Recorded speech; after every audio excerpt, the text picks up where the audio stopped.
Welcome. This is David Boles, Human Meme. Today's topic, Last Stanchion of Cruelty. If you choose to eat animals, I do not disavow you, or condemn you, or even really pity you. Because I know now what you will know sooner than later. You will know that my eating habits right now, vegetables, fruit, grain, and no animal flesh or fat, will be your diet too. And I know this through direct experience and watching and learning from the pitfalls of others. Animal fat, animal flesh are unsustainable economically. And animal fat is bad for the body. Animal flesh and animal fats are hard to digest, and heart disease and high cholesterol are all about managing behavior against elementary swallowing. Heart disease and high blood pressure are mainly behavioral problems. Eat the right foods, and your heart will naturally be healthier and stronger. Okay, so all of that said and out of the way. Oh, and by the way, Count Leo Tolstoy, the author, a lifelong vegetarian, also said, way back when, as long as there are slaughterhouses, there will always be war. So, Tolstoy's take on not eating animals is even more extreme than mine, because his theory punctures the being of society, while my belief pings against your want to live a longer and healthier life. Count Tolstoy paints your social mimetic. I'm playing to your selfish gene. When John F. Kennedy was running for president in 1960, he flew into Omaha, Nebraska for a campaign stop. And when JFK stepped off the tarmac and got a whiff of that unfamiliar Midwestern stench, known locally as the Omaha Stockyards, JFK asked, "What is that smell?" And his local Omaha handlers gleefully answered, "Mr. Kennedy, that is the smell of money." And it was true. For over 75 years, downtown Omaha, Nebraska smelled of hot hogs and cattle manure every day, all day, without end. If you wanted to do business in Omaha, Nebraska, you held your nose.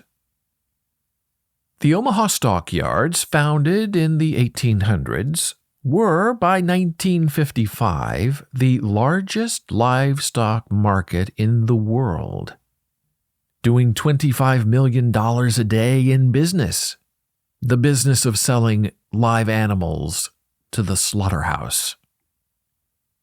Thousands of cattle, hogs, and sheep were shipped to the Omaha Stockyard pens every day to be bought by packing houses and then slaughtered for dinner tables across the nation.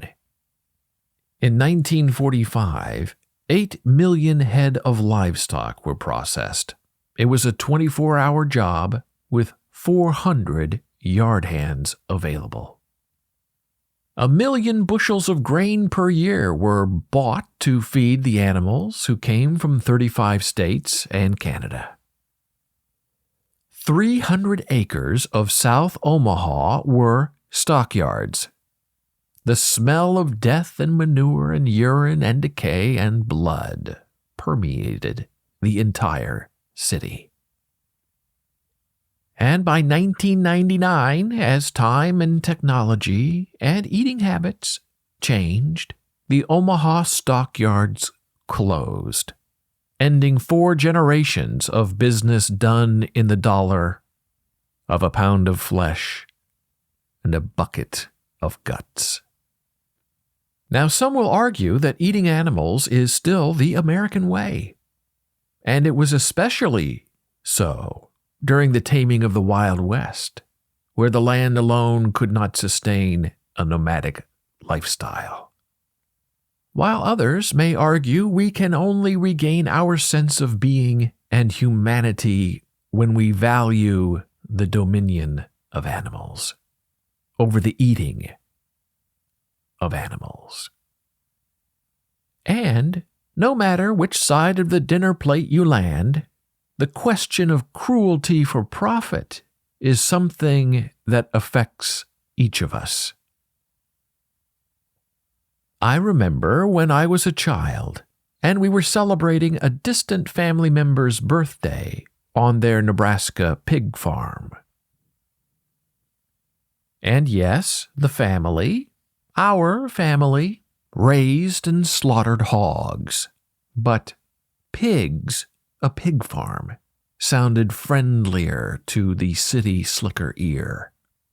And sitting atop the chocolate birthday cake was a small barn with 10 little cartoon piglets lining up, smiling as they prepared to file into the barn for their slaughtering into bacon. And even as a young, dumb, indoctrinated child, that birthday cake bothered me. While the rest of the family was oohing and awing over the cute cartoon piglets and the overall deliciousness of the cake, all I could think of was the fact that those little pigs, those hogs, were lining up to find their death in a neck sliced open with a chainsaw. And the fact that I wasn't raving over the cake did not go unnoticed, and I was poked in the ribs by my mother. And I was told to shape up and to love the slaughtering pig cake. But I was unmoved. I just stood there, numb, and, for the first time in my life, I declined a slice of the chocolatey death cake. And that's really the larger question that beguiles the best of us. How do we evaluate or even take away and question a family's livelihood? Do we condemn a family for dealing in death? Or do we honor them for helping build up a town and for feeding more than just themselves?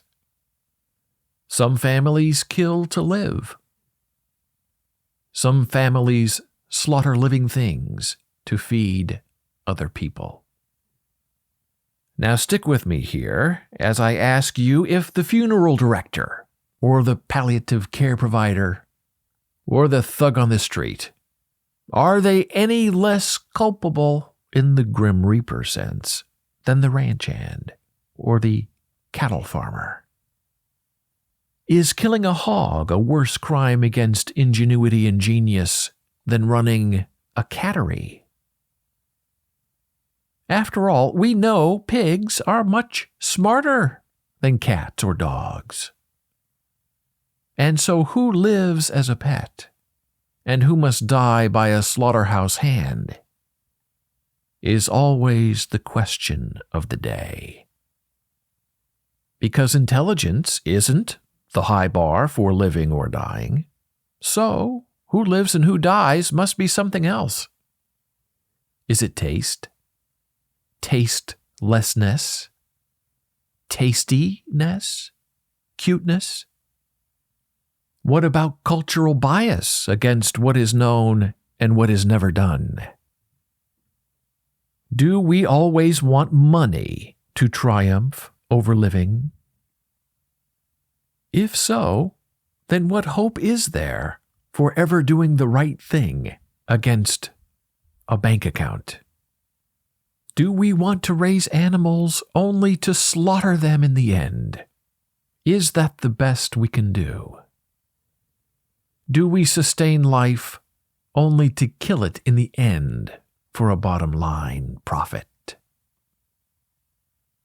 And yes, there are those who hunt wild animals, and who then kill those animals and eat them, and use the whole body so nothing goes to waste. And that philosophy makes a little more natural sense to me than raising a piglet and caring for it and tending to its every need, to then only slaughter it when it reaches the right poundage. And so we are left in the end with this ongoing question, but it can only be answered by the brave and the enchanted.